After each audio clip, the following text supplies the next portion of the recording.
Assalamualaikum warahmatullahi wabarakatuh. Bismillahirrahmanirrahim.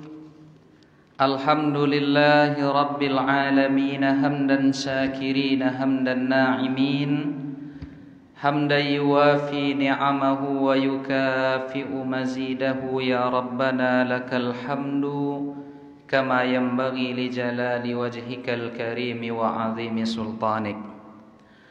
Asyhadu an la ilaha illallah wahdahu la syarika lah, wa asyhadu anna Muhammadan abduhu wa rasuluhu la nabiyya wa la rasula ba'dah.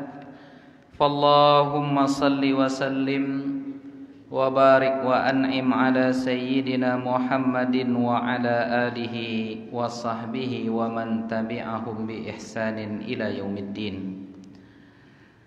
Alim ulama, cerdik pandai, tokoh masyarakat, besar tak disebut gelar, kecil tak dihimbau nama, umumnya hadirin hadirat, saimin saimat, tamu-tamu Allah, sidang jamaah salat subuh yang dimuliakan oleh Allah Subhanahu wa ta'ala. Alhamdulillahi rabbil alamin.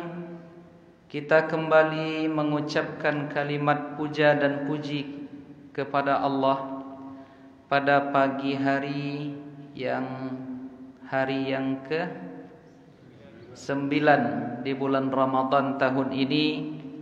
Allah mengumpulkan kita dalam kondisi terbaik, di tempat terbaik, dan pada saat terbaik. Mudah-mudahan apa yang kita lakukan pada saat yang terbaik ini menjadi pemberat timbangan kita di akhirat kelak. Amin ya rabbal alamin. Salawat dan salam juga tidak lupa kita hadiahkan kepada Nabi kita Muhammad sallallahu alaihi wasallam. Saat kita bersalawat kepada Nabi dan mengucapkan salam kepada beliau, pada saat itu salawat dan salam kita dihantarkan kepada Rasulullah dan diperkenalkan siapa orang yang mengucapkannya. Lalu malaikat mengatakan kepada Rasulullah, "Ya Rasulullah, wahai Rasulullah, hadhihi salatu fulan ibni fulan ibni fulan." Wahai Rasulullah, ini adalah salawat si fulan bin fulan bin fulan. Artinya ketika kita bersalawat kepada Nabi, saat itu kita mengenalkan diri kita, mengenalkan ayah kita, mengenalkan datuk kita kepada Rasulullah. Jika salawat itu datang dari saya misalnya, maka malaikat akan mengatakan, "Ya Rasulullah, wahai Rasulullah, ini adalah salawat dan salam dari Zul'ikrami bin Yasir bin Bilal Sarat."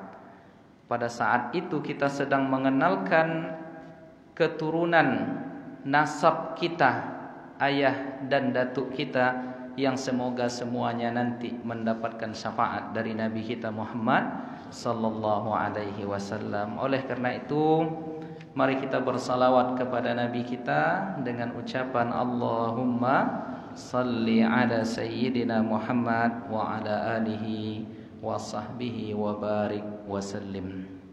Bapak Ibu hadirin hadirat yang dimuliakan oleh Allah Subhanahu wa ta'ala, pada pagi ini kembali kita duduk sejenak dalam rangka zikir dan i'tikaf, menanti datangnya waktu syuruk. Kita isi dengan kajian, di mana pada pertemuan kita yang pertama kemarin kita sudah membahas seperti apa tujuan sesungguhnya ibadah yang kita lakukan kepada Allah Subhanahu wa ta'ala. Nah, kaji kita pada pekan yang lalu, tujuan dari ibadah itu adalah at-taqarrubu ilallah, mendekatkan diri kita kepada Allah. Seperti apa kedekatan kepada Allah itu? Ada dua, disebutkan oleh Al-Imam Al-Izzu bin Abdissalam. Yang pertama adalah al-qurbu ila judihi wa ihsanih. Mendekat kepada Allah dalam artian kita sedang mendekat kepada seluruh karunia Allah dan segala kebaikan yang sedang dipersiapkannya di balik ibadah yang kita lakukan. Jadi konsepnya Bapak Ibu sekalian, ibadah yang kita lakukan itu manfaatnya kembali kepada kita. Nah, kemudian kita juga sudah menguraikan jenis-jenis ibadah. Ada yang ibadah murni, yang tak boleh kita tambah, tak boleh kita kurangi, tak boleh berkreasi di sana. Tetapi ada kebiasaan-kebiasaan yang jika diniatkan menjadi ibadah, maka dia menjadi amal soleh yang pada saat itu boleh kita menambah, mengurangi dan lain sebagainya. Sudah kita jelaskan pada pekan yang lalu. Nah, Bapak Ibu hadirin hadirat yang dimuliakan oleh Allah. Lalu pada fasal yang kedua, Al-Imam Al-Izz bin Abdissalam di dalam kitabnya Maqasidul Ibadat mengatakan fi fadailih, apa saja fadilah-fadilah yang sesungguhnya itu kembali kepada kita sendiri saat kita mengamalkan sebuah ibadah, khusus dalam persoalan ini adalah ketika kita melaksanakan puasa Ramadan. Nah, di sini dikatakan oleh beliau lis-saumi fawaid. Puasa itu ada faedah-faedah yang bisa kita ambil. Yang pertama apa? Disebutkan oleh beliau raf'ud darajat. Yang pertama adalah mengangkat derajat. Lalu yang kedua wa takfirul khati'at. Mengampunkan, menghapuskan segala kesalahan-kesalahan dan kekeliruan kita sebagai hamba Allah. Jadi puasa itu yang pertama, Allah akan mengangkat derajat kita. Yang kedua, Allah akan mengampunkan dosa-dosa kita. Kenapa demikian? Karena sebagai manusia pasti kita bersalah, ya. Pasti memiliki dosa. Ada enggak Bapak Ibu, ya, yang sampai hari ini merasa tidak berdosa? Tunjuk tangan, ya. Kalau ada nanti kita cium tangannya. Nah, Bapak Ibu yang dimuliakan oleh Allah, semua kita pasti berdosa. Nah, maka dengan datangnya Ramadan, disyariatkannya kita berpuasa wa takfirul khati'at. Allah pada saat itu akan mengampunkan dosa-dosa dan kesalahan. Lalu yang kedua wa kasrus syahawat. Puasa itu juga dalam rangka membendung syahwat. Kemudian wa taufirut ta'at, dan puasa juga akan melipat gandakan ketaatan kepada Allah. Kemudian wa syukuru alimil khafiyat, dan dalam puasa itu ada nuansa syukur kepada Allah Subhanahu wa taala, wal inzijaru an khawatiril ma'asi wal mukhalafat. Dan dengan berpuasa itu kita sedang mengelakkan diri kita dari getaran-getaran kemaksiatan dan segala hal yang mungkin menyebabkan datangnya murka Allah Subhanahu wa taala. Jadi hadis tentang apa yang kita sebutkan dari faedah-faedah tadi dirangkum di dalam hadis yang diriwayatkan oleh Al-Imam Al-Bukhari. Kemudian juga diriwayatkan oleh Imam Ahmad. Kemudian juga dimasukkan oleh Al-Imam Abdul Razak di dalam musannafnya. Apa kata Rasulullah sallallahu alaihi wasallam? Idza jaa Ramadan, apabila datang Ramadan, futihat abwabul jannah, dibukalah pintu-pintu surga, wa ghulliqat abwabun nar, dan ditutuplah pintu-pintu neraka. Wasuffidatis syayatin, dan para setan dibelenggu. Jadi setan-setan pada bulan Ramadan ini mereka diborgol, mereka dikunci, mereka dibelenggu. Nah, sekarang di sini Nabi Muhammad SAW memilih bahasa asyayatin. Kata-kata asyayatin itu adalah jamak dari kata syaitan. Jadi dalam bahasa Arab syaitanun, syaitanani, jamaknya syayatin.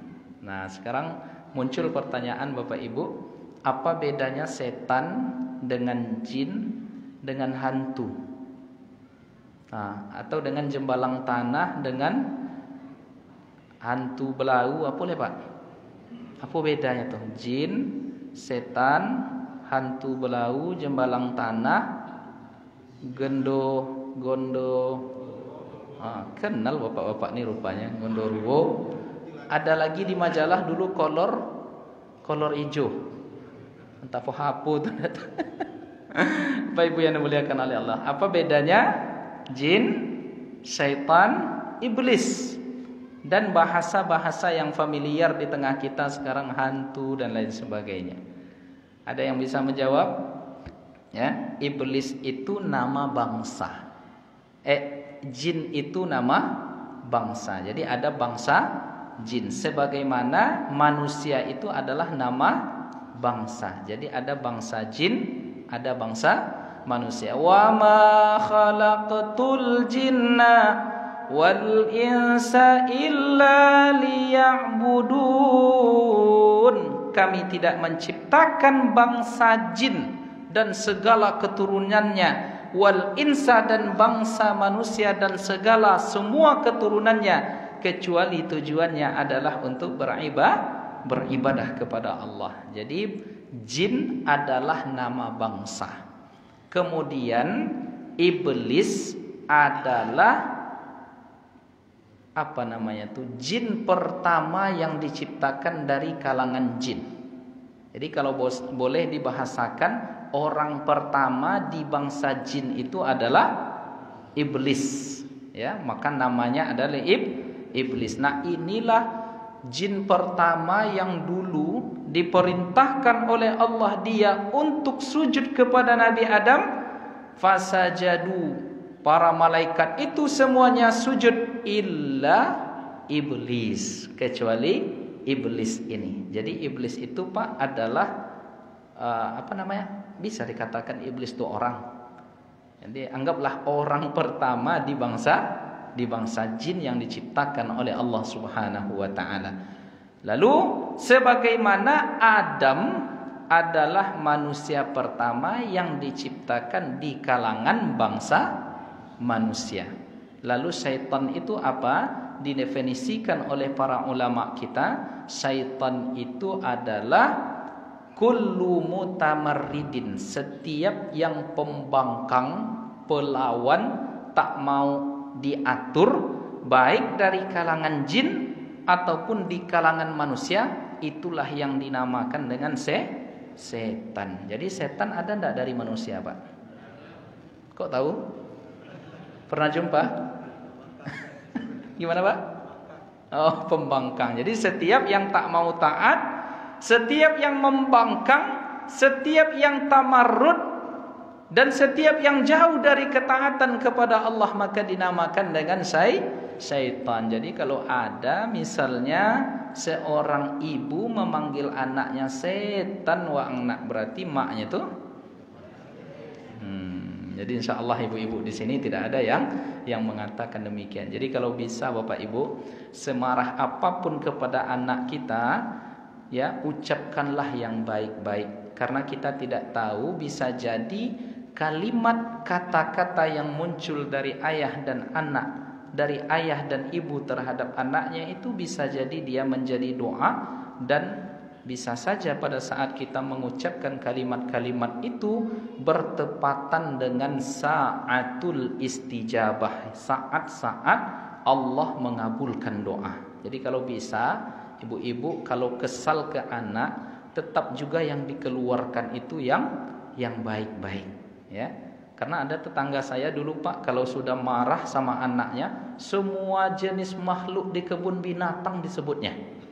Jadi ada kebun binatang di Bukit Tinggi itu, semua jenis makhluk di sana disebutnya, dilekatkannya ke anaknya. Semoga itu tidak terjadi di kita, ya. Misalnya kalau marah pun ibu-ibu ke anak, ondena kesal misalnya kan, jadi presiden lah waang besok nak. Ya. Atau Bu, mau ndak anaknya jadi presiden? Mau? Ndak ada yang mau nampaknya. Pilu loh. Aduh nanti orang Riau jadi presiden lagi kan? Kalau Pak mau anak jadi presiden? Ndak juga. Jadi menteri lah kalau begitu Pak ya. Jadi kau ni maka semoga jadi menteri kau nanti nak. Atau semoga jadi ulama. Bapak pilih mana, anak jadi ulama atau jadi presiden? Kalau presiden yang ulama mau? Kan ada sekarang itu wakil presiden ulama, ya. Kan beliau itu mantan ketua Majelis Ulama Indonesia. Kok ketawa pula Bapak Ibu? Kita doakan, ya. Kita doakan semoga Allah berikan bimbingan, Allah kuatkan pundaknya memikul amanah dan menjaga negara kita ini. Semoga tujuh akhirnya nanti adalah baldatun thayyibatun wa rabbun ghafur. Makanya kalau ada doa mustajab, di antara doa-doa kita itu yang kita ketahui doa itu mustajab, kata Imam Ahmad bin Hanbal, pasti aku tempatkan doa itu untuk pemimpin. Jadi bulan puasa kok banyak-banyak berdoa kepada pemimpin, presiden, wakil presiden, menteri, gubernur, di bawah gubernur, wali kota, bupati, camat, di bawah camat apa Pak? Lurah, RW, RT, di bawah RT, ketua masjid. Kita doakan semoga semuanya diberkahi oleh Allah Subhanahu wa taala. Bapak Ibu, hadirin hadirat yang dimuliakan oleh Allah. Wasuffidatis syayatin. Jadi setan-setan yang berasal dari kalangan jin ataupun dari kalangan manusia dikunci, dipenjarakan, diborgol oleh Allah Subhanahu wa taala. Lalu menyambung itu Nabi Muhammad menyebutkan sebuah hadis qudsi, kullu amali bani adamalah illa siyam fa innahu li wa ana ajzi bihi. Allah mengatakan setiap amal anak Adam, seluruh makhlukku ini, semuanya itu amal mereka, dikatakan oleh Allah lahu, untuknya, illa siyam, kecuali puasa. Puasa ini spesial. Kenapa demikian? Fa innahu li, puasa yang dia lakukan itu langsung untukku. Wa ana ajzi bihi, dan saya sendiri yang akan membalasnya. Artinya apa hadirin hadirat yang dimuliakan oleh Allah Subhanahu wa taala? Bahwa puasa ini saking besarnya pahala yang ditetapkan oleh Allah, sampai-sampai Allah sendiri yang mengatur bagaimana bentuk pahala dan penerimaannya. Ada sebuah kasus yang tak boleh dipegang oleh camat, tak boleh dipegang oleh lurah, tak boleh diselesaikan oleh RT RW, tak boleh dituntaskan oleh gubernur dan menteri, langsung presiden yang handle. Maka menunjukkan persoalan itu adalah persoalan yang besar. Nah, Bapak Ibu yang dimuliakan oleh Allah Subhanahu wa taala, fa innahu li wa ana ajzi bihi. Jadi ada 3 Bapak Ibu, ya. Sementara ulama mengatakan ada 3 amal yang apabila kita lakukan itu pahalanya luar biasa, yang tak berbatas, tak terhitung, tak terhingga. Maka di antara yang 3 itu adalah puasa. Lalu yang 2 apa? Yang kedua sabar. Yang ketiga memaafkan. Jadi ini 3 amal yang apabila kita lakukan pahalanya luar biasa. Jika amal lain, misalnya disebutkan kita melakukan salat, inna salata tanha anil fahsya'i wal munkar, sesungguhnya salat itu menghalang dari segala perbuatan keji dan mungkar, disebutkan jenis-jenis pahalanya oleh Allah. Ketika kita bersedekah, masalul ladzina yunfiquna amwadahum fi sabilillah, permisalan orang-orang yang menginfakkan hartanya fi sabilillah, kamatsali, ya, apa sambungan ayatnya? Kamatsali habbatin ambatat sab'a sanabila fi kulli sumbulatin mi'atu habbah. Disebutkan batas-batasnya oleh Allah. Satu yang kita infakkan menumbuhkan 7 cabang, satu cabangnya itu menumbuhkan kembali mi'atu habbah, ada 100 cabang-cabang lain. Wallahu yudha'ifu liman yasha. Tetapi khusus yang 3 ini Bapak Ibu yang dimuliakan oleh Allah, tentang perkara sabar, Allah Subhanahu wa taala mengatakan, innama yuwaffas sabiruna ajrahum bighairi hisab. Sesungguhnya Allah mencukupkan, memberikan pahala orang-orang yang sabar itu bighairi hisab, tanpa batas. Artinya pahala sabar ini luar biasa. Maka Ramadan adalah bulan sabar. Nah, arti sabar itu apa? Arti sabar itu adalah habsun nafsi.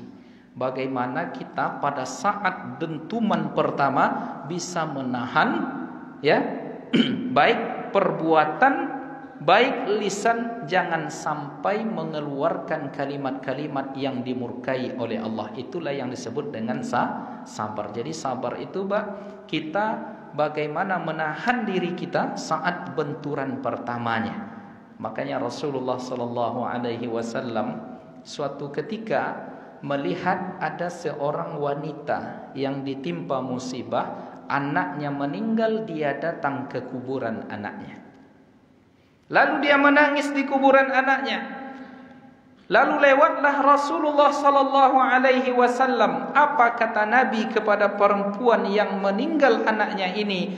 Ittaqillaha wasbiri. Bertakwalah kepada Allah wahai sahabat wanita, wasbiri, dan sabarlah, tahanlah, ya, kondisi di mana saat ini rasa-rasanya kita tidak sanggup menerimanya. Tahan itu. Lalu apa kata perempuan yang tidak mengenal ternyata yang mengucapkan ittaqillah wasbiri itu adalah Rasulullah? Lalu apa katanya, Pak? Ya biasalah mungkin ibu-ibu, ya. Jadi ketika diberi nasihat, ya, bertakwalah kepada Allah, sabarlah wahai ibu-ibu, kata Nabi, karena perempuan ini tidak mengenal yang mengucapkan itu adalah Rasulullah. Apa kata dia? Kata dia, ilaika anni fa innaka lam tusab bi musibati. Ini kalau kita pikir-pikir nih bahasanya nih kurang-kurang adab juga nih, Pak. Apa kata beliau? Ilaika anni, pergilah ke sana. Diusirnya Rasulullah. Baik kesinan, ya. Fa innaka lam tusib bi musibati, karena kau tidak ditimpa musibah seperti musibah yang menimpaku. Enak aja ngomong ittaqillah, isbiri, ya. Tetapi apakah Rasulullah marah ketika, ya, ada umatnya di antara ibu-ibu yang mengusir dia? Marah enggak Rasulullah, Pak?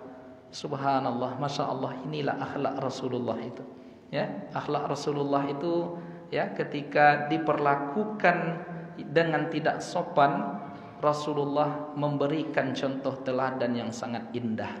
Jadi ternyata dakwah Rasul itu tidak menyalahkan orang, tidak tidak menjelek-jelekkan orang, ya, tidak menganggap orang lain ini bodoh dan lain sebagainya. Sebelum itu ada sebuah riwayat, Bapak Ibu, seorang laki-laki datang kepada Rasulullah. Ya Rasulullah, izinkan saya berzina.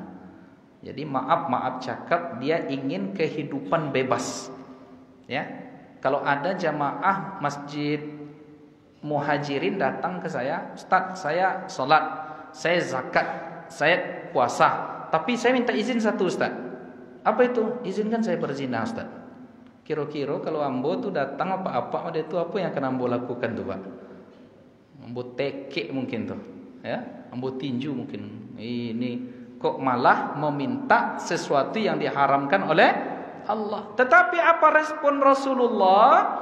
Ya, respon Rasulullah kita tengok di sana. Aradita ayyakuna zalika fi imra'atik. Wahai sahabat, apakah engkau ridha kalau zina itu terjadi ke istrimu? Aradita ayyakuna zalika fi ummik. Ridhakah engkau itu terjadi di ibumu? Ridhakah engkau jika zina itu terjadi di saudari kandungmu? Bahkan ridhakah engkau jika ia terjadi di anak perempuanmu? Jadi Rasulullah ingin menggugah, kalau kita maaf cakap berzina, mau ndak keluarga kita dizinai oleh orang lain? Begitu kira-kira respon Rasulullah sallallahu alaihi wasallam. Jadi begitu respon Rasulullah. Tentu apa jawab sahabat yang meminta berzina tadi? Oh, ndak bisa ya Rasulullah, ndak saya terima itu. Nah, jadi dia mau melakukan itu dengan orang lain, tetapi jika itu terjadi di anggota keluarganya, dia tentu tidak mau. Siapapun kita manusia yang masih punya rasa kebeningan kalbu dan ada setitik iman, tidak akan ridha itu terjadi di tengah keluarganya. Kalau sempat itu terjadi di tengah keluarga dan kita senyum-senyum saja sebagai laki-laki, apa namanya tuh Pak? Dayus, orang lemah. Alladzi yukirru su'a fi ahli, seseorang yang mengakui, yang membiarkan adanya keburukan, kebatilan di keluarganya. Dijopui deh orang anak gadinya malam minggu, silahkan. Dijopui deh orang kakak adik kandungnya perempuan, senyum-senyum dia. Kalau ada yang mau mode itu nanti macam mana tuh Pak? Itu disebut dengan dayus. Nah, jangan dibiarkan, apalagi pada hari ini. Sampai-sampai jika bisa, jika tidak darurat betul, anak-anak gadis kita, terutamanya yang masih SD, SMP, kok bisa janganlah diberikan Android. Setuju Pak?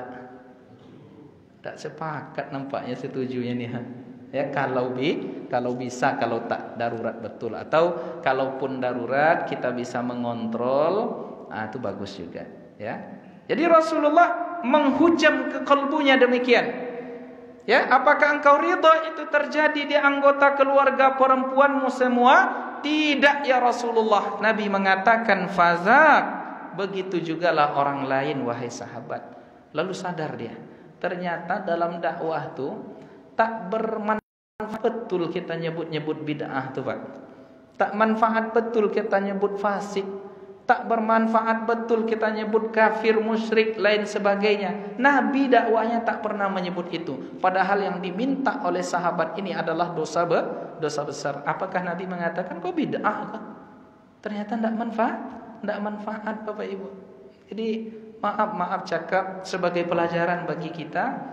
Beberapa hari ini kan viral video, ada oknum salah seorang penyampai agama, ya, NU sesat, Muhammadiyah sesat, Persatuan Tarbiyah Islamiyah yang didirikan oleh guru dari guru-guru kami di Bukit Tinggi, Canduang, Syekh Sulaiman Ar-Rasuli. Dari sanalah semuanya, ya, buya-buya tuan guru kita yang ada di Riau di Sumatera ini, sanad keilmuannya ke Syekh Sulaiman Ar-Rasuli. Pulanglah Syekh Bahtiar Daud ke Kampar, didirikan Islamic Center. Pulang Buya Husin, didirikan Tarbiyah Islamiyah. Sampai ada Tarbiyah Islamiyah di Kuansing, sampai ada Tarbiyah Islamiyah di Kuntu, di Kampar Kiri. Di situ orang belajar agama dikatakan dia kelompok sesat. Ada Bapak Ibu dengar itu? Ada? Jamaah tablik disebut jamaah tabalik, jamaah terbalik. Ya Allah, ya, kapan lagi kita ini bisa bersatu, ya, sesama kaum muslimin? Kalau begitu kan berarti seluruh umat Islam di Indonesia ini semuanya Sesat karena keterwakilannya sudah disebut ormasnya. Apa itu? NU, Muhammadiyah. Kan itu keterwakilan ormasnya itu. Dan anehnya disebut pula firqah.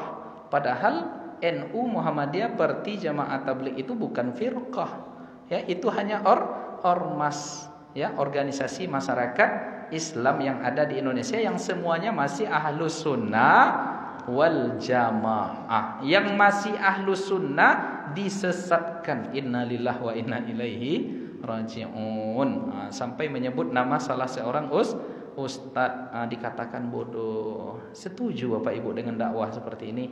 Datang sakit muhajirin, yang tak berkunut tadi saya bilang kau sosek kau masaji kah? Datang saya ke muhajirin yang tak zikir jamaah tadi saya kau sosek masuk neraka saudonya. Belum keluar saya dari masjidnya lagi udah diikat saya sama jamaah. Dihantarkan ke kandang Situmbin. Apa kandang Situmbin tuh yang dia putuh yang dokek polsek Tampan tuh. Tak diundang-undang habis tuh lagi. Hati-hati Pak ya. Maka inna hazal ilmadin, agama ini adalah, ilmu ini adalah bagaikan agama. Fanzuru amman ta'khuzuna dinakum. Hati-hati, tengok-tengok betul, lihat betul ke siapa kalian mengambil agama ini. Itu pentingnya Pak. Kita belajar tuh tengok ke siapa kita belajar. Ya, pastikan sanad ilmunya tersambung. Ya, karena dengan tersambungnya sanad ilmu itu kita dapat dua. Yang pertama dapat keberkahan ilmu, yang kedua dapat garansi pemahaman. Itu dua. Misalnya saya punya guru, ke siapa saya dulu belajar? Kepada Syekh Ali Jum'ah. Syekh Ali Jum'ah kepada siapa dulu dia belajar? Kepada Syekh Abdullah bin Siddiq Al-Ghumari. Syekh Abdullah Siddiq Al-Ghumari kepada siapa belajar? Tersambung sanad-sanadnya sampai kepada Rasulullah, sampai kepada Imam Syafi'i, sampai kepada Imam Hanafi, sampai kepada Imam Maliki, sampai kepada Imam Ahmad bin Hanbal. Jadi ilmu itu tak cukup dibaca lalu diterangkan, diuraikan, tuh potensi sesatnya luar biasa.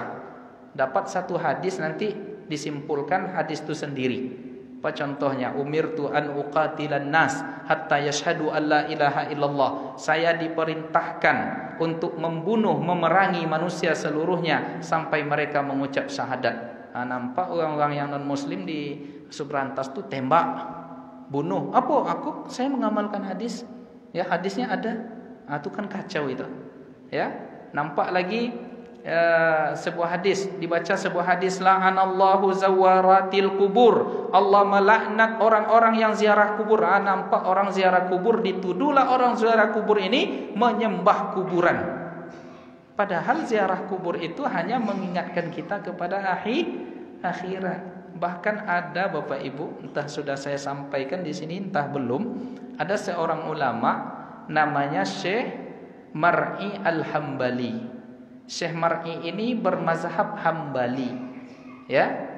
Beliau ini murid daripada Imam Hambali. Imam Hambali murid daripada Imam Syafi'i. Imam Syafi'i murid daripada Imam Maliki. Imam Malik murid daripada Imam Nafi'. Imam Nafi' murid daripada Ibnu Umar. Ibnu Umar murid Rasulullah sallallahu alaihi wasallam. Tersambung sanadnya. Datang mengunjungi makam Imam Syafi'i. Kana mugharraman fi ziyarati salihin wal auliya. Kebiasaan Imam Al-Mar'i ini dia selalu mengunjungi kuburan orang-orang soleh dan para wali Allah.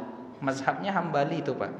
Mazhab Hambali ini adalah mazhab yang dipakai oleh kawan-kawan kita yang berada di Saudi Arabia. Itu yang dibawanya ke sini, ke Pekanbaru ini. Dan kita di Indonesia ini rata-rata Syafi'i. Nah, apa yang terjadi? Kebiasaan Imam Mar'i Al-Hambali ini, dia menuntaskan hafalan Al-Qur'annya, memurajaah hafalan Al-Qur'annya itu di samping kuburan para ulama dan orang-orang soleh. Pada saat itu dia datang ke makam Imam Syafi'i di Fustat di Kairo hari ini. Jadi dibacanya Al-Qur'an, diulangnya hafalannya, tiba-tiba hafalannya itu dia lupa Pak. Jadi lupa, tak bisa menyambung hafalannya, diulang sekali lagi, tak tersambung, diulang sekali lagi, tak tersambung. Contoh misal kalau dia baca Yasin, Yasin wal Qur'anil Hakim, innaka laminal mursalin. Pas ketika menyambung, ambo pun lupa. Apa-apa pun lupa nampaknya apa? Ala siratim mustaqim. Tak tersambung ala siratim mustaqim tu. Ulang dari awal begitu juga. Ulang dari awal begitu juga. Fa fataha alaihi Syafi'iyyu. Imam Syafi'i dari kuburnya membetulkan bacaan Imam Mar'i Al-Hambali ini. Riwayatnya sahih, disebutkan dalam kitab As-Suhubul Wabilah. Mungkin ada di antara kita, nak mungkin lah kok orang yang lah meninggal bisa pula membetulkan bacaan orang yang ziarah ke kuburannya. Tapi okeylah di luar kaji tentang itu. Kalau awak macam tu Pak, datang ke kuburan, baca Yasin di tepi kuburan tadi, tiba-tiba ikut yang di dalam tu membaca, kira-kira apa yang akan terjadi? Mungkin lampu sampaikan di situ Pak ya. Jadi kalau bisa ziarah kubur tu tengah malam ya Bu, tengah malam sendiri. Kita tengok ni takut kepada Allah atau takut kepada kuburan. Nah, Bapak Ibu yang dimuliakan oleh Allah Subhanahu wa taala, datang kepada Rasulullah orang yang meminta berzina tadi. Nabi tak mengatakan bid'ah, tak mengatakan bodoh, tak memarahi orang ini, tapi cukup menyentil dengan kalimat yang indah. Ridakah engkau, sudikah engkau jika itu terjadi kepada karib keluarga kerabatmu yang perempuan? Lalu laki-laki tadi mengatakan, tidak ya Rasulullah, begitulah orang lain. Lalu apa kata Rasul? Didoakan oleh Rasulullah, Allahumma ya Allah, tahhir qalbahu, bersihkan hatinya, dan jagalah maaf cakap kemaluannya ya Allah. Jadi didoakan oleh Rasulullah. Sekarang muncul pertanyaan, pernah tak ustaz-ustaz ni mendoakan umatnya, mendoakan jamaahnya? Ini malah dibilang sesat, dibilang bodoh. Innalillahi wa inna ilaihi raji'un. Padahal fabima rahmatin minallahi lintalahum, dengan rahmat Allah lah Nabi Muhammad itu bisa bersikap sayang kasih kepada umatnya. Kalau ada, maaf cakap, kalau ada penyampai agama yang tidak mewarisi rahmat dari Nabi ini dalam dakwahnya, mohon Bapak Ibu berhati-hati mengambil ilmu dari mereka. Sepakat? Tidak ada rahmat itu di hatinya. Seketik-seketik salah. Lebih benci dia kepada orang yang rukuk sujud kepada Allah daripada kepada non muslim. Benci dia nengok hanya gara-gara yang mungkin amaliyah dia dituduh sebagai amal bid'ah. Lebih benci dia nengok ahli bid'ah dalam versi dia. Padahal orang beramal itu selalu ada dalil. Pada pertemuan yang lalu saya sudah menguraikan kenapa ada di kita ini ada dalil-dalil, ada zikir-zikir, salawat-salawat di antara satu tarawih dengan tarawih yang lainnya. Boleh, yang sudah kita uraikan pada pertemuan yang lalu. Nah, Bapak Ibu, jadi ada amal-amal yang pahalanya langsung dihandle oleh Allah. Yang pertama puasa, yang kedua sabar. Yang kedua sabar. Sabar itu apa? Kita sudah uraikan bagaimana pada saat kita mendapat cobaan pertama, disitulah kita menahan kalimat, menahan perbuatan kita, jangan sampai mengeluarkan kalimat atau tindakan yang dimurkai oleh Allah. Makanya kalau kita ditimpa musibah kematian, maka Nabi mengatakan wala naqulu illa ma yurdi rabbana. Kita pada saat ditimpa musibah itu tak boleh ada yang keluar dari lisan kita kecuali kalimat yang mendatangkan ridha Allah. Apa kalimat yang mendatangkan ridha Allah? Inna lillahi wa inna ilaihi raji'un. Kita beristirja kepada Allah. Nah, Nabi Muhammad mengajarkan demikian. Nabi Muhammad mengatakan ittaqillaha wasbiri. Perempuan tadi mengusir Nabi. Lalu apa kata Rasul responnya ketika itu menanggapi perempuan yang tidak mengenal dirinya ini? Rasul mengatakan, innamas sabru indas sadamatil ula. Sesungguhnya yang dimaksud dengan sabar itu pas saat benturan pertama.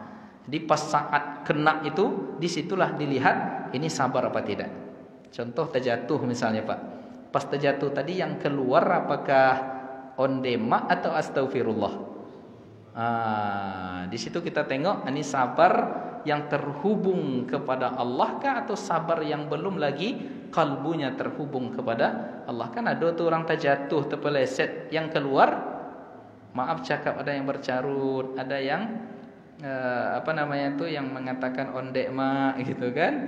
Ada yang saat benturan pertama itu yang keluar itu karena kalbu dan lisannya selalu berzikir, yang keluar adalah zikirnya itu astaghfirullah, inna lillah. Nah, jadi Pak, teko hanya akan mengeluarkan isinya.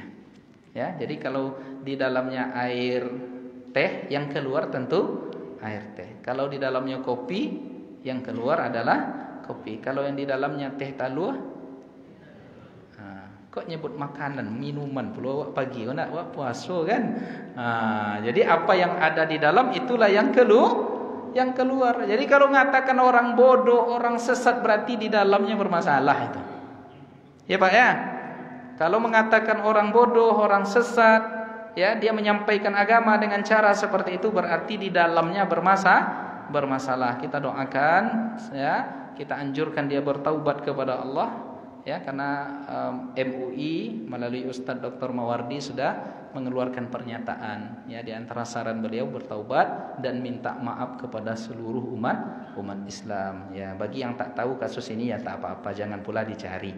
Ya, nanti kotor pula hati kita. Tapi yang tahu, jadikan ini pelajaran. Berhati-hati kita mengambil ilmu. Ambillah ilmu dari orang-orang yang betul-betul terhubung sanad ilmunya itu kepada Rasulullah sallallahu alaihi wasallam. Itu yang kedua, sabar. Lalu yang ketiga adalah pahala yang ditetapkan oleh Allah untuk amal ini luar biasa, sampai tidak ada batas, tidak ada ujungnya. Apa itu? Yang pertama tadi puasa, yang kedua sabar, yang ketiga memaafkan orang lain. Nah, faman afa, siapa yang memaafkan orang lain, wa aslaha, dan dia memperbaiki hubungannya dengan manusia, fa ajruhu 'ala Allah, pahalanya langsung Allah yang menghandle. Jadi puasa, sabar, memaafkan orang lain. Nah, intinya di sini Bapak Ibu, ada seorang sahabat Nabi yang dari kalangan biasa-biasa saja, yang tidak terkenal, status sosialnya biasa, tetapi kata Rasul dia ahlul jannah, dia penduduk surga. Lalu ada di antara sahabat ini yang penasaran, dia datang bermalam menginap 3 hari 3 malam di rumahnya. Setelah ditengok 3 hari 3 malam, ibadah biasa saja Pak. Kok sembahyangnya biasa, kok tahajud jarang pula, baca Quran tak banyak, puasa tak nampak dia puasa. Lalu pada hari ketiga semakin heranlah sahabat yang menginap di rumahnya tadi. Apa amal spesialmu wahai fulan? Kenapa demikian? Karena Rasul mengatakan engkau penduduk surga. Aku tengok 3 malam 3 hari ini tak ada amal-amal spesial. Lalu apa kata beliau? Saya cuma mengamalkan satu. Sebelum tidur saya maafkan seluruh kaum muslimin muslimat. Tak ada lagi masalah di dalam hati, sehingga tidurnya pun nyenyak. Awak tak bisa lolok dek bongi ke orang. Ya tak Pak? Ada masalah aja orang lain sampai kita tak bisa tidur. Orang yang kita benci itu mengorok tidurnya. Awak yang benci ke dia tak bisa tidur. Jadi banyak orang yang penyakitnya justru dari kalbunya. Maka dimulai dengan maafkan orang lain, maafkan orang lain, maafkan orang lain. Itulah kenapa menjelang Ramadan setelah Idul Fitri ada tradisi baik bermaaf-maafan, ya.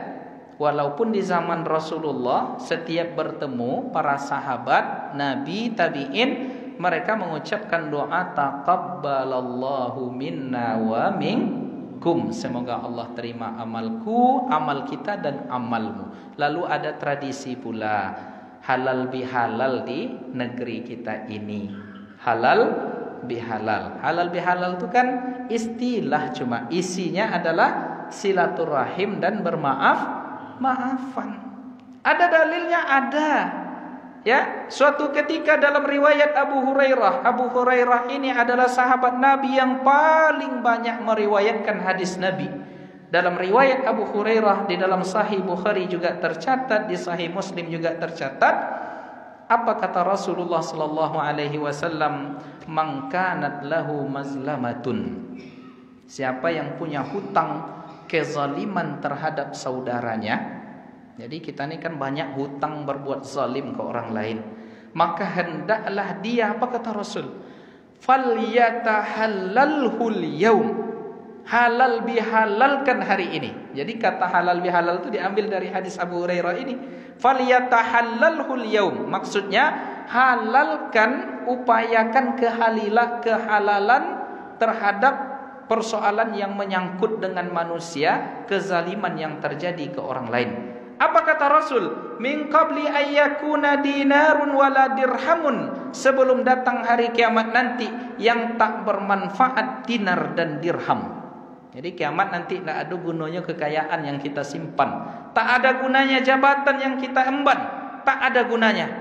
Lalu apa kata Rasul? Jikalau pada hari itu kezaliman kita belum selesai dengan orang lain, belum dihalal bihalalkan, maka jika itu dosa belum kita minta maafkan ke orang lain, maka dosa kita itu ya diberikan ke orang yang kita zalimi tadi.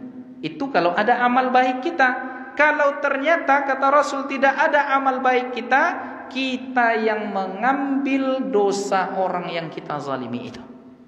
Kita pernah nyebut orang lain, karena kita pernah fitnah orang lain, kita pernah ghibah orang lain, kita pernah nuduh orang lain bodoh, kita pernah menuduh orang lain sesat padahal tidak sesat, kita pernah menuduh orang lain bid'ah padahal bukan bid'ah. Itu diselesaikan di akhirat nanti. Lai tolok tu Pak, kemana tidak dicari di akhirat nanti. Itu kalau kita punya amal. Kalau tidak, dosa orang yang kita tuduh itu fahumila alai, dibebankan ke dia. Lalu apa yang terjadi? Maka kata Rasul, sebelum mati halal bihal. Inilah yang didalil dipakai oleh para ulama kita. Lalu mengapa dibawa setelah Ramadan di hari raya Idul Fitri? Kenapa? Karena hadis yang diriwayatkan oleh Imam Muslim, setiap hari Kamis amal kita ini diangkat, turfa'ul a'mal, diangkat amal kita ini kepada Allah, dilaporkan. Ada di antara amal-amal kita ini yang ditunda oleh Allah, jangan diproses dulu. Anziru, kata Allah, sampai dia berdamai, bermaaf-maafan, berhalal bihalal, hatta yastaliha, sampai dia berdamai, berhalal bihalal, menyelesaikan persoalannya itu dengan orang lain. Sekarang pertanyaannya, pada bulan Ramadan itu ada hari Kamis enggak? Ada. Berarti dilaporkan juga sekali seminggu. Maka ada tradisi baik setelah Idul Fitri, ada namanya bermaaf-maafan. Ada pula yang membuat acara secara resmi ataupun tidak resmi, halal bihalal. Bisa dipahami itu Pak? Itu dalilnya tuh Pak. Ya, wak tambah dalilnya balik. Kalau wak tambah tidak cukup waktunya bekom. Bisa sampai jam 8, jam 9. Kita uraikan dalil itu semua. Jadi berat menuduh amal yang tak ada dalil. Berat menuduh kaum muslimin, saudara-saudara kita ini pelaku bid'ah. Berat Pak. Berat konsekuensinya. Menganggap sesat. Jadi konsepnya apa? Amalkan apa yang kita tahu, jangan salahkan orang. Makanya saya tadi, kalau saya sholatnya biasa berkunut.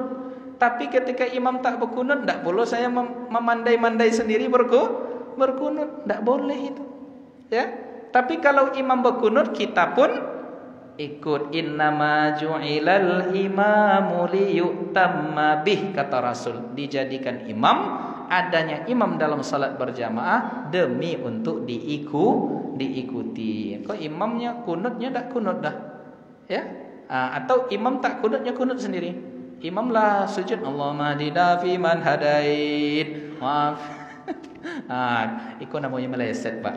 Ya, kalau model itu namanya meleset. Jadi jangan begitu. Jadi inilah fatwa yang disampaikan oleh para ulama kita di Mesir, ya. Disampaikan jika di suatu daerah ada kebiasaan amaliyah yang sudah dilakukan oleh orang lain, lalu ada dalilnya, ya, kemudian falatan hahu, jangan dilarang, karena kalau dilarang nanti terjadi fitnah di tengah masyarakat. Menjaga persatuan hukumnya wajib, berkunut hukumnya sunnah. Mana yang paling penting?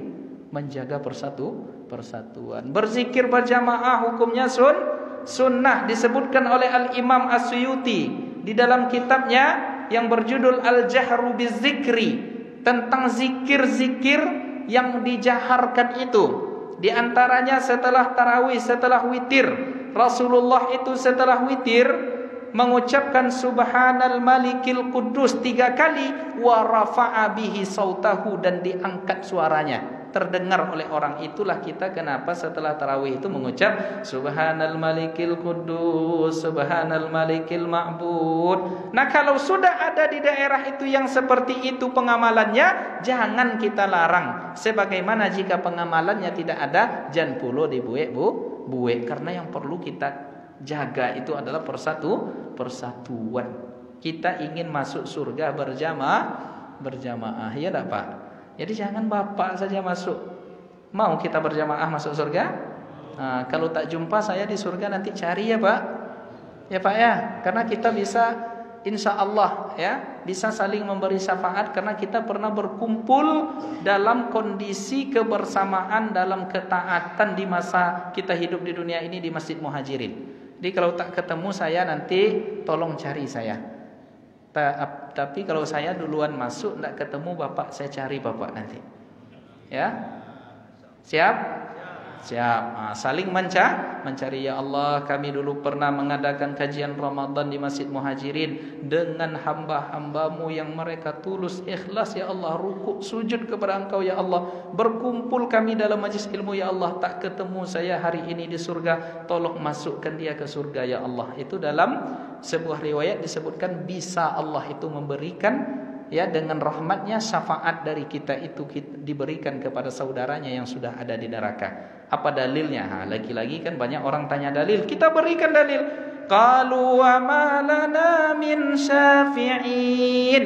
Penyesalan orang-orang di akhirat nanti, mereka mengatakan wa ma lana min syafi'in. Tak ada yang memberikan aku syafaat.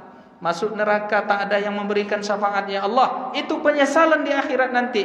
Lalu apa? Wala sadiqin hamim, tak punya juga teman-teman baik.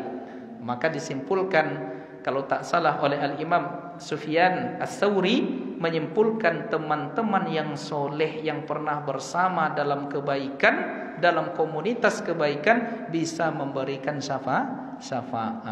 Jadi kalau masuk saya duluan, nanti saya cari bapak-bapak. Kalau antri di surga nanti di pintunya antri kita semua, biarlah saya di depan. Ya Pak. Bila saya depan, saya buka pintunya. Pas saya masuk, saya tutup lagi. Bapak Ibu yang dimuliakan oleh Allah Subhanahu wa taala, itulah kiranya pengajian yang bisa kita sampaikan pada hari ini. Ambillah yang 3 ini, permantaplah puasa kita, maafkan orang lain, dan yang ketiga, sabarlah, apalagi pada bulan Ramadan ini kita dianjurkan untuk sabar karena bulan Ramadan adalah bulan sabar. Itulah faedah-faedah yang bisa kita sampaikan dari kitab yang ditulis oleh Al-Imam Al-Izz bin Abdissalam yang berjudul Maqasidul Ibadat. Mudah-mudahan apa yang kita kaji pada hari ini bisa menambah ilmu, bukan hanya dapat ilmu, bisa menggerakkan untuk beramal. Sebagai terakhir, mungkin ada tanya jawab ini ya. Apa benar di Indonesia pernah berdiri khilafah atau khalifah? Pernah, Pak? Pernah di Indonesia ini berdiri khilafah? Negara Indonesia ini mulanya adalah kerajaan-kerajaan kecil, ya. Ada kerajaan Bune, ya, di Sulawesi. Kemudian ada kerajaan di Jawa, Mataram, ada kerajaan Demak, ada Yogyakarta tuh kerajaan apa namanya? Ya, Keraton Yogyakarta. Kalau kita di Indonesia ini, di Pekanbaru, di Riau ini ada kerajaan Siak. Jadi kerajaan-kerajaan itu seluruhnya dulu pernah meleburkan diri menjadi NKRI. Tetapi di dalam catatan sejarah, sebahagian kerajaan-kerajaan itu pernah bergabung dengan Turki Utsmani, ya, atau Khilafah Utsmaniyah di Turki. Di antaranya, ya, yang pernah bergabung itu dalam catatan sejarah adalah bergabungnya tidak secara resmi tapi dianggap perwakilan, ya. Di antaranya Keraton Yogyakarta. Makanya gelar sultannya itu adalah Khalifatullah fil ardi, khalifah Allah di muka bumi ini, perwakilan perpanjangan tangan dari Khalifah Abdul Majid di Turki Utsmani. Jadi pernah ada di Indonesia ini dulu, waktu itu belum Indonesia, kerajaan-kerajaan itu yang bergabung dengan Turki Utsmani. Bahkan, ya, kerajaan di Siak, ya, pernah di Siak, di Aceh, ya, Raja Al-Malikus Saleh, raja yang adil yang saleh, pernah berkirim-kirim surat dengan Khalifah Utsmaniyah yang ada di Istanbul di Turki. Lalu mereka dihalang, ya, rakyat Aceh dihalang untuk berhaji ke Baitullah, dihalang oleh Belanda. Nah, disampaikan laporan ini kepada Khalifah Turki Utsmani, ya, lalu diperkirim suratlah Khalifah Turki Utsmani dan dipanggil duta besar Belanda itu ke kantornya saat itu. Lalu kalian sudah menghalang rakyat Aceh untuk pergi, digertaknya, Pak. Ya, akhirnya apa? Yang tadi ada dihalang, akhirnya karena ikut campur turun tangan Khalifah Abdul Majid di kerajaan di kekhalifahan Turki Utsmani, akhirnya diizinkanlah rakyat Aceh untuk pergi haji. Jadi jika pertanyaannya apa benar di Indonesia pernah berdiri khilafah? Khilafah secara resmi tidak, tetapi kerajaan-kerajaan kecil, tapi tidak pula tepat itu, mungkin bahasanya bukan di Indonesia, ya, di Nusantara. Karena waktu itu belum ada Indonesia. Jadi di Nusantara ini ada kerajaan-kerajaan yang mereka di bawah pengamatan dan di bawah kerajaan Turki Utsmani, ya. Jadi begitu, Pak, ya. Jadi kepada Bapak yang bertanya, bahkan kerajaan Siak ini pernah berkoresponden dengan Turki Utsmani, ya, kerajaan kita Siak ini, ya, sehingga diutuslah Habib-habib untuk mengajarkan agama, ya, di Siak. Nah, jadi di antara yang diutus itu ada namanya Habib Banahsan. Jadi Banahsan ini marga habaib, datang dia ke Siak, dinikahkan dengan Tengku Embung Badariyah, anak dari Sultan Abdul Jalil. Sultan Abdul Jalil inilah yang mendirikan Masjid Raya Senapelan di tepi Sungai Siak itu. Jadi anak perempuannya Tengku Embung dinikahkan dengan Syekh Banahsan. Syekh Banahsan ini dalam sejarahnya dia datang diutus oleh, ya, Turki Utsmani untuk datang menyebarkan agama di kerajaan Siak. Menikahlah dia Syekh Banahsan dengan Tengku Embung, maka jadilah seluruh keturunan dari Tengku Embung ini semuanya menjadi habaib, ya, keturunan Rasulullah. Maka gelarnya Asy-Syarif, maka Sultan Syarif Qasim. Kok banyak orang Riau yang tak tahu sejarah, kok, Pak? Banyak kan? Dan mazhab yang diajarkan di kerajaan Syiah itu dulu, fatwa-fatwanya itu berdasarkan pendapat mazhab Syafi'iyah. Nah, jadi yang mengajarkan agama di Masjid Raya Senapelan itu Habib-habib, Pak. Ya, Habib-habib. Maka kalau masuk kita di sana, kalau kita rasakan nuansanya itu luar biasa. Apalagi di sampingnya itu ada makam keturunan Syekh Banahsan dan Tengku Embung tadi. Ada sultan-sultan yang semuanya bergelar Asy-Syarif. Gelar Asy-Syarif itu adalah gelar yang dilekatkan kepada keturunan Rasulullah. Jadi satu-satunya bisa dikatakan di Sumatera ini yang raja-rajanya syarif keturunan Rasulullah adalah di Riau ini. Nah, itu luar biasanya sejarah kita. Nah, tapi banyak yang tak tahu. Bahkan ada juga yang tak tahu dia ada Masjid Raya itu di mana. Tak tahu pula dia. Ya, bahwa di Masjid Raya itu di samping itu makam-makam para ulama keturunan Syekh Banahsan dengan Tengku Embung Badriyah tadi. Banyak yang tak tahu sultan-sultan keturunan Nabi di sana. Nah, Masya Allah. Jadi kalau ada habaib datang ke satu daerah itu jadi ulama saja, Pak. Tapi di Siak, di Riau, Habib jadi sultan. Bayangkan. Ya, Habib jadi sultan. Nah, ini yang kita harus bongkar ini sejarah ini. Nah, itu barangkali yang bisa saya jawab. Jika ada pertanyaan lain, ya, 1, 2, atau 3. Ya, Pak, silakan. Assalamualaikum warahmatullahi wabarakatuh. Waalaikumsalam warahmatullahi wabarakatuh. Ini, Pak, Ya. saya pernah sholat di beberapa masjid, termasuk di Al-Mujidin, Pak. Cuma kita heran nengok anak-anak muda yang kira-kira umurnya 30 ke 40, atau mungkin ada yang lebih, entah tanpa paham mana yang dipakai atau Ya. sholat waktu sujud dia kayak Muhammad Ali bertinju, dikepalkannya tangannya, kakannya seperti dalam buku sifat sholat Nabi. Ya. Di dalam buku yang saya baca di sifat sholat Nabi kan buka tangannya. Ya. Kepalanya gini, Pak. Nah, Ya. bagaimana tuh Pak hadisnya? Baik. Nah, ini menarik ini. Memang Bapak Ibu yang dimuliakan oleh Allah, kita selama ini belajar salat itu dari fikih mazhab, ya, dari kitab-kitab fikih. Tiba-tiba Syekh Nasiruddin Albani mengarang kitab Sifatus Salatin Nabi, ya, sifat salat Nabi. Lalu di dalam mukaddimahnya disebutkannya orang-orang yang taklid kepada mazhab yang mengajarkan fikih salat itu kal an'am, seperti binatang ternak. Disebutnya begitu. Jadi tidak boleh taklid katanya. Padahal orang awam kita nih, Pak, tugas kita tuh sederhana, taklid. Taklid itu ikut ulama. Kita belajar selama ini salat itu salat itu kita angkat sebatas hazwa mangkibai. Ada yang daun telinga, ada yang bahu. Tiba-tiba datang buku sifat salat Nabi, katanya yang sunnah di depan dada. Gini, Pak. Ini yang betul katanya. Lalu yang kedua, ketika sujud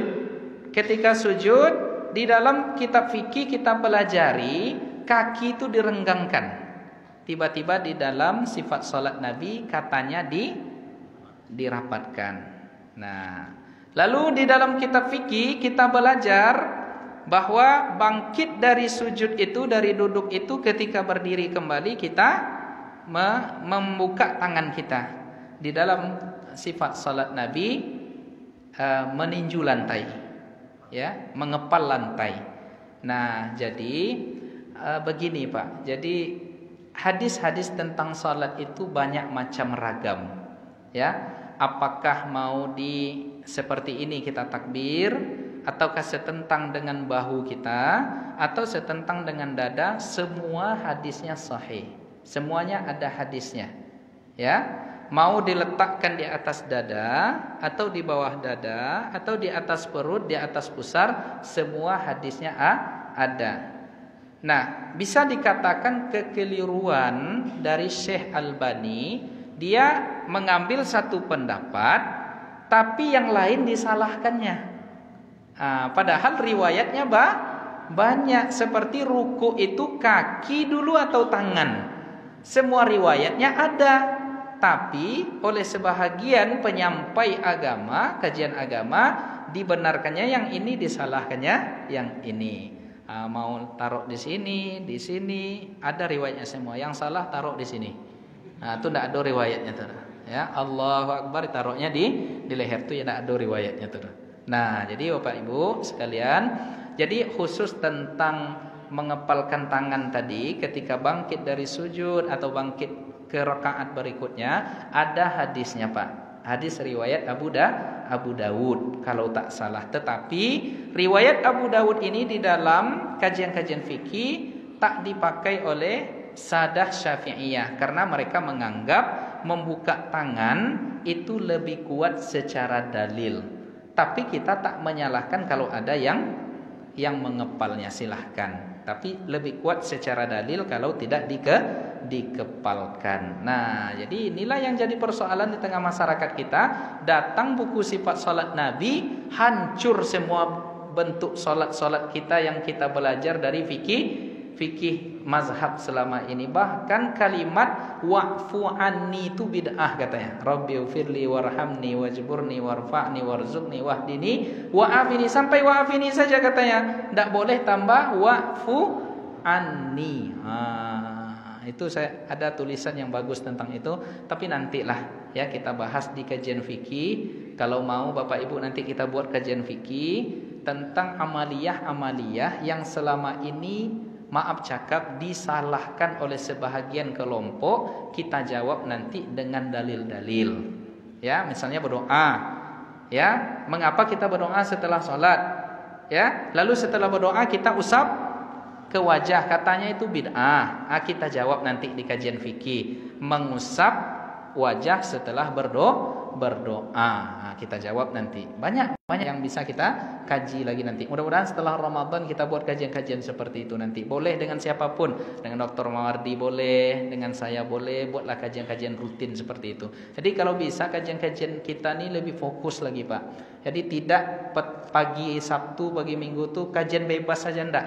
Misalnya pagi Sabtu kajian fikih, gurunya si fulan. Kajian hari Minggu pagi kajian hadis, gurunya si fulan. Misalnya Jumat maghrib kajian tafsir, kitabnya ini, gurunya si fulan. Jadi bertambah ilmu kita.